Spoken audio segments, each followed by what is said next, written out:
alive, taking another fantastic voyage with the hostess, with the mostess. I am the High Priestess Phoenix. I am your spiritual healer, teacher, shaman, seer, oracle, lightworker, starseed, earth angel, mystic, medium, psychic, witch, yogi, guru, evangelist, North American Sybil. I am your messenger God, first child of God, the Lilith reincarnated. In order to keep up with me, you better see when I post my community page, my latest live video, and anything in my shorts. What are we gonna talk about? Life. Life. The life source. Sort of. That's the highlight of what we're gonna talk about. I made a video last night, and it was crazy because I had talked about my exes, and I talked about, as time went on, it was true what I felt, the desire to leave these people, right? And all this shit. And then after the video I made last night, probably about 10 minutes after that I made that video, my daughter from San Diego called me. We were on the phone for like an hour. I was like, all right, I had to tell her straight up. I was like, Mary, I get real antsy when I'm on the phone for a long time, and I've been on the phone for like an hour. It's not you, it's me. I just feel like I'm stuck on it and I want to get off of it. Really? I don't be on the phone like that. But we talked about all kinds of crazy stuff. We were talking about my son, who is like facing a possible second charge and some serious prison time that he's trying to get out of. And then she talked about her father. Well, it started with my son, and then it went to her father. And she was telling me how bad he's doing. She's like, he has all these fucking health problems, and he's just drinking all the fucking time, and he's not taking care of himself, and this, that, and the other.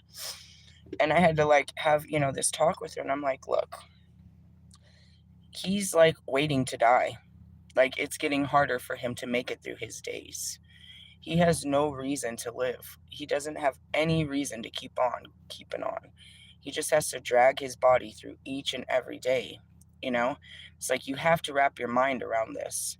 And especially, given his current circumstance, I was like, we're the same age, but I stopped doing drugs and drinking and doing all of that shit years and years and, decades ago. So it didn't tear up my body like it does his. It's like, but it's tearing him up. You know what I mean? She had said that, he had had a medical emergency. And like, she was terrified about what was happening. He was literally unconscious. And then, after they treated him and got him stabilized, he showed up at her house after supposedly picking up his medication, totally fucking wasted. And it was like breaking her heart. And I had to explain to her, I was like, he is going to die. There's nothing. I was like, he's not a bad person. He was never a bad person. So the good usually do die young. And if you're saying that, she's a nurse, or well, she's in healthcare. You know what I mean? So she knows all that. She was all telling me about his cholesterol and his blood pressure and his this. Jesus, made him sound like such an old man. It's like, I thought you were the same age as me, old man. Anyways, but it had nothing to do with that. I had to explain to her that, he is going to die. We all die. And he wants to die sooner than the rest of us because he doesn't have anything to live for. And, as you get older, that shit starts to creep up on you. You know what I mean? That's what it is with both of my exes. They're like old now. You missed out, bro. You lost a wife. You lost children. That's what I was telling her. I was like, he lost his wife. He wasn't a good father. He didn't do anything with his life. He has nothing to look back on, and he's too old to start over because he hasn't done anything before that. So he really has nothing to live for. Like, damn, that's sad. I mean, it is.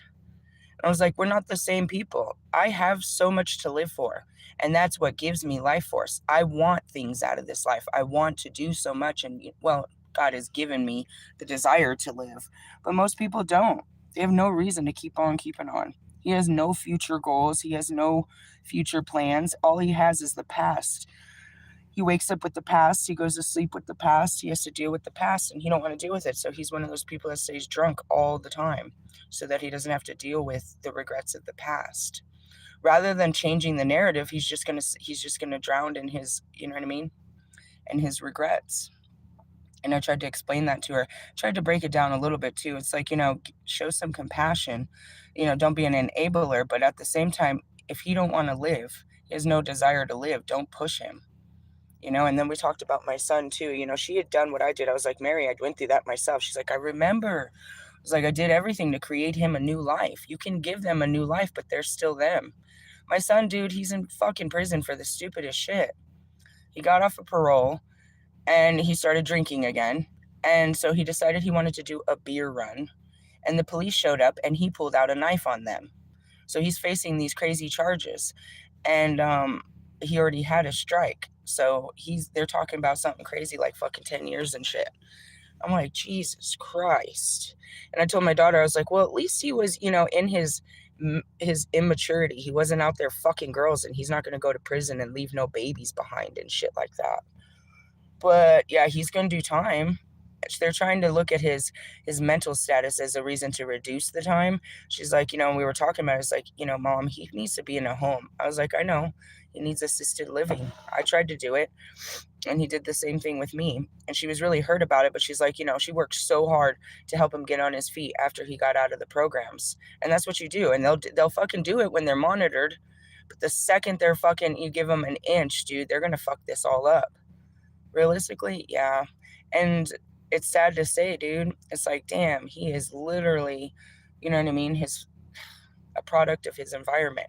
And something like that would definitely kill his father, making him feel bad and shit. I mean, he's got to just feel bad about everything. And that's what makes him not want to, go forward. He doesn't have school, he doesn't have girl, he doesn't have anything. All he has is memories, terrible, terrible memories. Is he different from the rest of us? I mean, that's what keeps me from going forward. I just have to deal with them one at a time and, release all of that shit. But yeah, he's drinking himself into a quick grave, according to her. And I was like, and don't think for 1 minute he's, not fucking around with drugs. I was like, he hid that shit so well, dude. I don't think he ever stopped doing drugs. So, that shit eats up your body. And there's people, at my age, like we're in our 40s. So people at my age, they don't have any fucking ambitions. Look at the people older. That's why I'm screaming at you guys. Like, you have no fucking life. You're like done. Like, you lived your life. You're ready to just die. You're content with dying. You're just going to keep doing this until God comes to get you. That's what I mean. So the point of the story is, do you have a reason to live? Is there still things about this world that you want to be part of? Or you've done your part and you're ready to part ways? Something to think about, you know what I mean? He really it's all mental. You know what I mean? If he changed his mind and started working on it, you can't reverse the damage he's done to his body, putting all those drugs and alcohol in it. That's going to take off your time for sure. Really? Yeah. And someone like that overdoes it, that tries to, blow yourself out of reality every day so you don't have to deal with your reality. I'm sure that's eating away real fast. And I felt bad because I'm talking to my daughter and I'm telling her to prepare for her father's death, because it will happen. And you got to understand, like, he doesn't want to be here anymore. His soul is tired of trying to push through this fucking life. He wants to go home. And that was a hard conversation to have with her last night. But it came after that video, and it's just, no coincidences. None at all. I just want you guys to think about that. Like, what does the rest of your life look like? Are you just going to do that? I asked Bobby that bullshit. It's like, you're going to just do this? He said, at least another year. I said, why? I guess I like the suffering, is what he said. And I left it alone. That's true to the nature. You have no idea why you're doing it. You just must like it. Okay? Well, you do understand that and I told him straight up, I was like, if you do the same thing, don't expect anything different to happen. That's the definition of insanity. You keep doing this, expecting different results. I was like, you are insane. You do know that nothing good will come from this. I just wanted to point that out. I had that talk with her, and I'm pretty sure her boyfriend was listening, and it's like, that's a talk that everyone should hear is, some people have given up on life. At whatever age, they just don't see a life for themselves. They don't see any possibilities. They don't see any opportunities. They don't see a life. And you can't give those people life. You can't inspire them. You can't make them. You just can't. I'm not sure. It's different levels to hell on this shit. And I was talking about that yesterday in the Eight of Swords. It's like, it's a mindset. And you can't, you have to fight your own mind to get out of it. Otherwise, you're just gonna, die to the thoughts. So realistically, someone like him, like that's, and there's many. I'm thinking about Chris. Chris was my age. He was like 40 years old, and he did the same thing. He would drink all day because of his shame, his regret, his embarrassment, everything he's lost. He couldn't think about tomorrow because all he could think about was, 2020, losing his wife, losing his kids, losing his job. All he could think about was COVID. He couldn't think about, getting a new job, maybe getting his wife back, maybe seeing his kid again. None of that. It was impossible. All he could see was what he lost. And he would sit there, and I saw him, dude, one day. I'll never forget it. It was the saddest thing I ever saw in my life. Me and my kids were walking by, and he was passed out drunk on the couch, and he was crying in his sleep. God, please, just kill me. Please, God, kill me. He was dead asleep, crying in his sleep, asking God to kill him. That he wanted to get the fuck out of here. God didn't kill him. No, but he hears their cries, bro. He hears their cries, the pain of what this world has done. They just want to leave it. They want to leave it all behind. And they try to every day through drugs, alcohol, work, sex, anything. They just want to get away from it. I'm the only person in this planet that teaches you to go to it. And let's get through it. I'm the only person that can show you that. And that's it. And it's like, it would have ate me alive. And that's what I told her. I don't mean to be insensitive of your childhood, but I can't live like him. I can't live like my mom. I can't live like that, feeling terrible because I was a failure and letting that failure make me feel like a failure for the rest of my life. And I apologize. It's like, I look at Milia. Milia's 15 right now.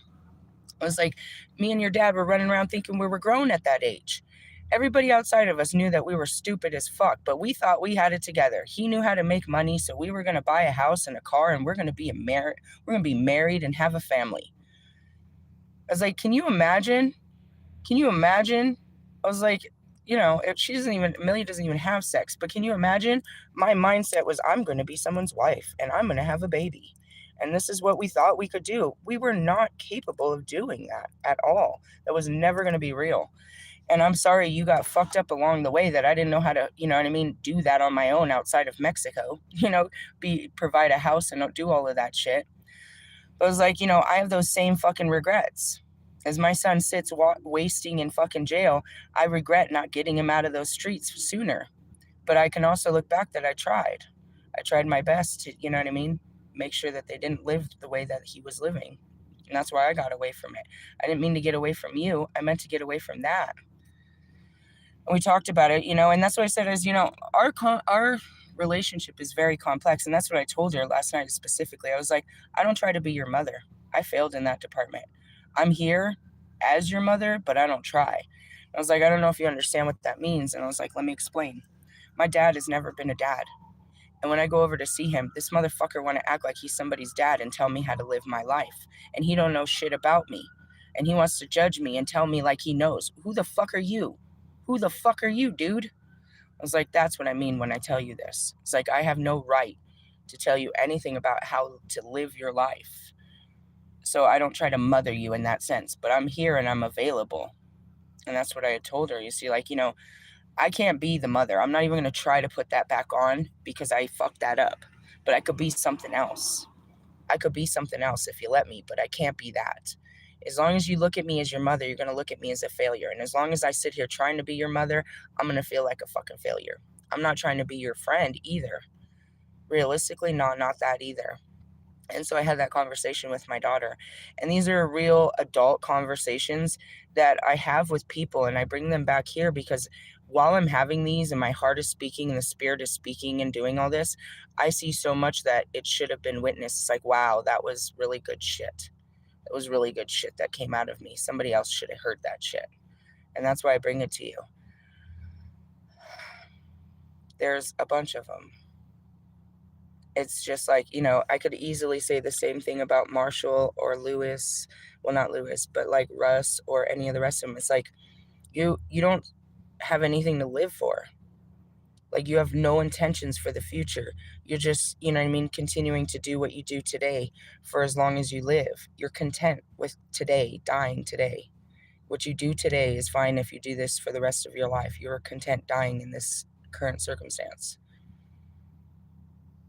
Ambitions and goals and drive and determination is what keeps you going. It is the life force. It's what gets you out of bed.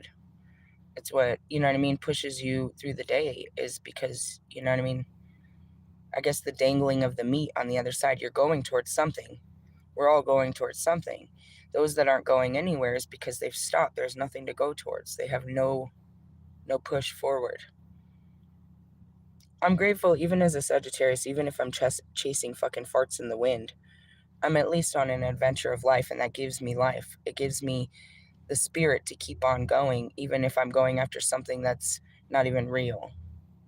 You know what I mean? The desire to keep going, you know, to have adventures, to try for things, to want to be things, to want to do things. That's life. That's the life force. You know what I mean? I have so much life in me, so much life to live, so much life to give. There's a billion million people right around us that don't have any life. I literally call you low lives because you don't have no life to give or anything. You're like parasites. You're just here to take what you can to survive. You're like in survival mode. Really? Yeah. It doesn't make me feel good to be like, I fucking told you so. I told you he was nobody and he was going to be nothing and he was going to be a drug addict and a fucking loser his whole life. That doesn't make me feel good when she's talking about, you know, this shit is killing him. It's a sad thing, bro. There was a time where, you know what I mean? And that's what I said. It was like, it's sad. There was a time in my life where I thought, you know, me and him would be together forever and, you know, we would be a happy family. And that, you know, look at, that didn't work out. And I tell her, and I was like, Mary, if I didn't leave him, I would have been stuck like that. I'd have been a loser right along with him. I was like, not to say that I made my life perfect, but at least I lived a life. He never even lived a life. He never left those fucking streets. Really? No, I knew it when I brought him to Colorado.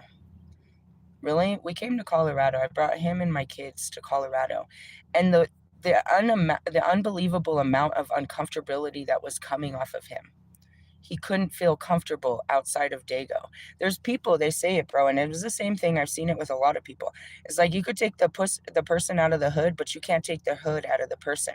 Meaning, you could take your friends to a nice restaurant, bro, but they're never going to feel comfortable there. They're not going to know how to act. They're not going to know how to, you know what I mean, relax or anything. They are completely out of their comfort zone, and they will never fit into this place. It's sad, but I couldn't take him. He wouldn't, you know, and I'm taking him around. He's out here in his Ben Davises looking like a total cholo because that's all he is. And fucking Colorado is looking at this dude like, what the fuck is this? Is this even real? And he's looking at Colorado like, what the fuck is this white America? Is this even real?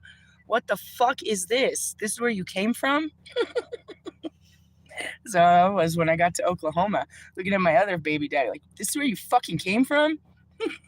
This is where you were born? What the fuck is this? What the fuck is this? I'm just saying, some people, bro, really, it's sad.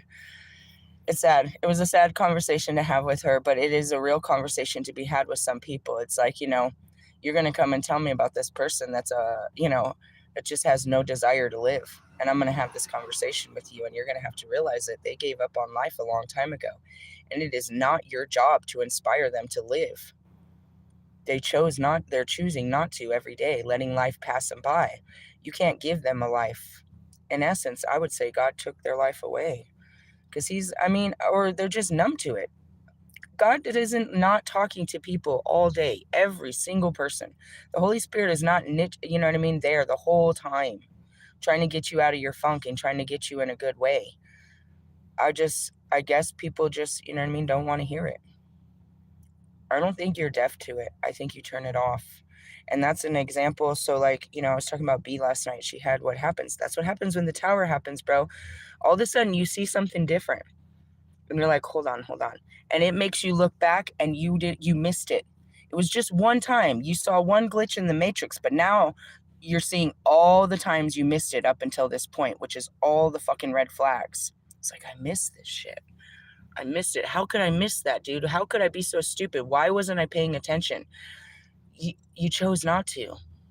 There was all these signs. trying to protect you, trying to show you, trying to tell you the truth, trying to, you know what I mean? Somebody was whispering in your ear, trying to tell you some shit. And that's what she was saying. I've always trusted my intuition. My intuition has always been there. How come I didn't see this? You didn't want to. You have these gut feelings, right? You're like, damn, I think he's cheating. That should be enough.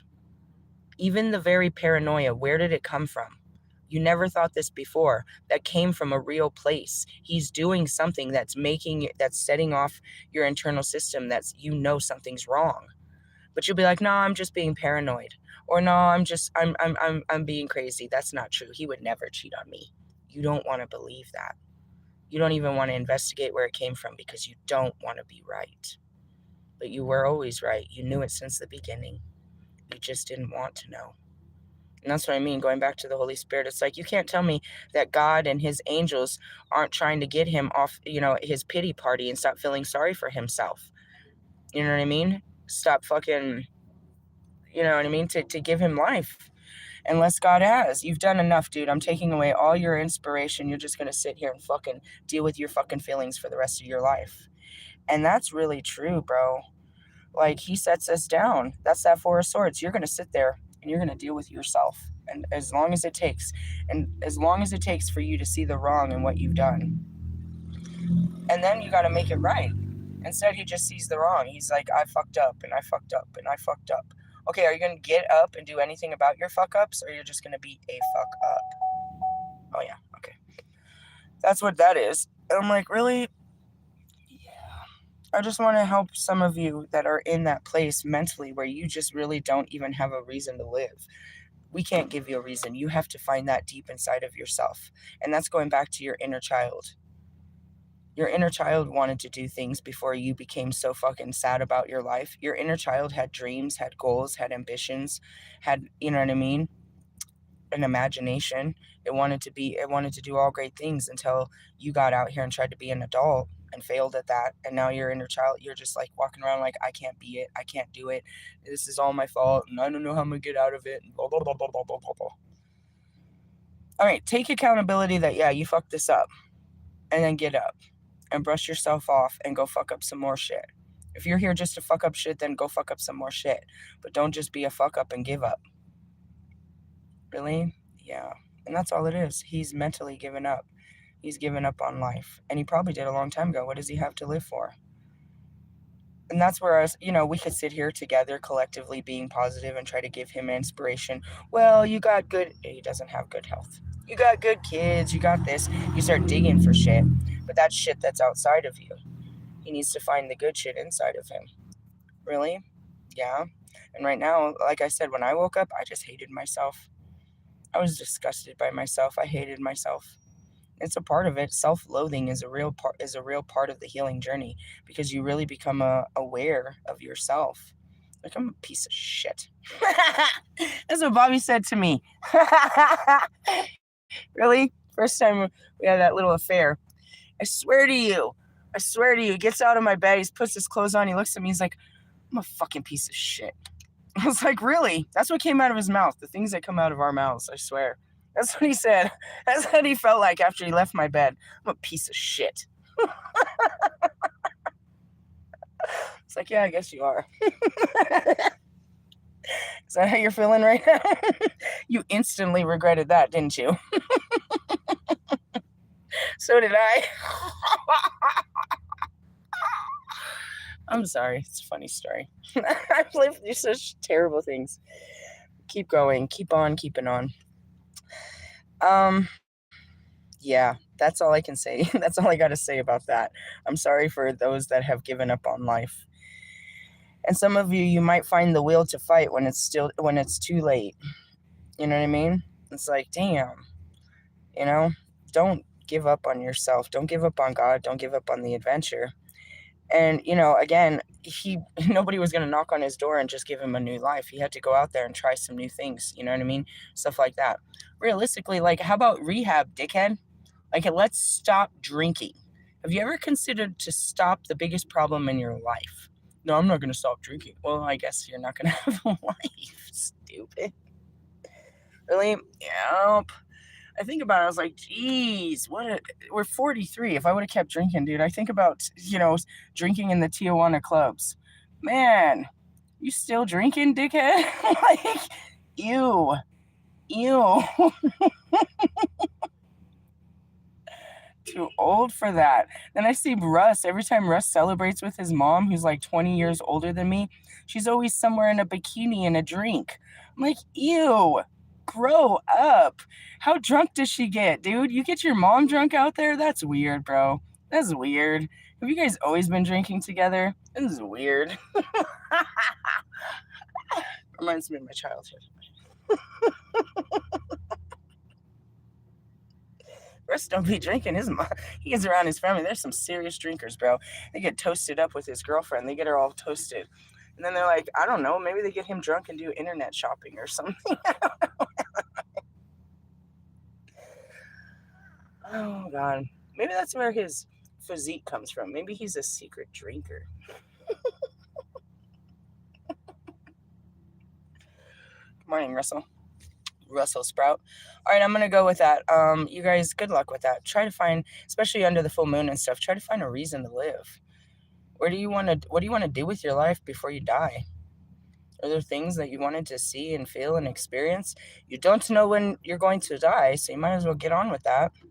Really? Hey, Mr. Plum, let me tell you a story before I go.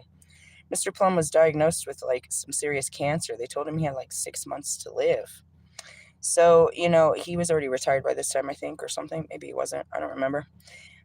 He decided to do the things that he wanted to do before he died. So he cashed out his 401k, and him and his sister took this amazing trip to Russia. I think it was Russia or Germany, one of the two. He really wanted to go. It was like his dream. And they went out and had this lavish experience, went through all of Europe and da da da da da da da da. He wanted to do that in case he died before he started his cancer treatment. So he did that and he came back and he started his cancer treatment. And he lives. He's been like cancer free for like 26 years. Now keep in mind, he spent all his money and he's broke now. All his retirement, well, I mean his savings. He had quite a bit of a savings. And he's one of those people that money just burn a hole in his pocket anyways. As soon as he gets it, he's real generous and shit like that. But it was at that time he was going to wait no longer. He had to do this before he died. If he was going to die, he had to make sure that he did this. He had always dreamt about it. He wanted to do it. Right? Well, clearly he didn't die, but that was the cause for him to live his dream. He would have kept putting it off until something, that scare came in. Really? And so that's what I tell you today is seek your dreams. Seek out, not even seek it, just do the things that are inside of you that need to be done before you leave here. And the more you do them, the more vibrant your life will be, the more you free it. All I wanted to do in my life that I spoke of for at least 20 years, one day I'm going to make my own album. One day I'm going to tell my stories. Really? That's all I wanted to do. And so I started doing it in my late 30s, but I didn't actually release the album till I was 40, my first album. And after that, I wanted to do so many other great things. Really? Well, God gave me the life and the desire to chase bigger mountains. And that's what it is. Go after what you want and keep going after other things. And if that isn't what you want anymore, then turn around and go after something else. And if that isn't even obtainable, then turn around and go after something else. Keep going. Don't give up on yourself. It's not about what the prize is. It's just yourself, the adventure in yourself to keep going. And that's what I said. I'd rather be chasing air and wind and fairy tale ideas than sitting around watching the world pass me by. At least in that chase, I'm learning, I'm growing, I'm experiencing, I'm adventuring. Even if I never get what I'm going after, at least I'm moving. At least I'm living with adventure, with you know what I mean, purpose. If I'm just sitting here and it's like, I'm striving for nothing, I'm comfortable, I'm not doing anything, I'm not trying to be anything, then I don't have a purpose. I'm just existing. I'm just existent. Really? It's not about chasing, it's about living. Really? Yeah. So ask yourself, sit down in meditation today and say, what do I want my life to look like? Or what are things that I wanted to accomplish in this life that I still have yet to do? And start getting that, start taking baby steps to put a vision plan together, a vision board, envision that and start seeing what it takes. You may have not had the capacity to do it a long time ago, but now you're wiser and older, and it might not be as difficult as you thought it was back then. Back then, they didn't want me. Now I'm hot. They all on me. Thanks, Mike Jones. Mike Jones. Mike Jones. Why is Mike Jones coming in? I don't know. I'm an antenna. Somebody turn the channel. All right, what do we got here? People need peace, tone deafness, a peace that surpasses all understanding. People need it, but it's something that is within themselves. It's not something that's given. I can't give you peace. Peace be with you, biatch. No, it's something you have. I'm a peaceful person. I have peace. It's not something that's given to you. It's something that you activate within you. You seek peace within yourself. There's things that you can do to bring yourself to a peaceful place. Realistically, yeah, smoke a joint. Listen to some music. Go for a walk. Stare at the ocean. Take a bath. Lay down comfortably with some, and some warm blankets.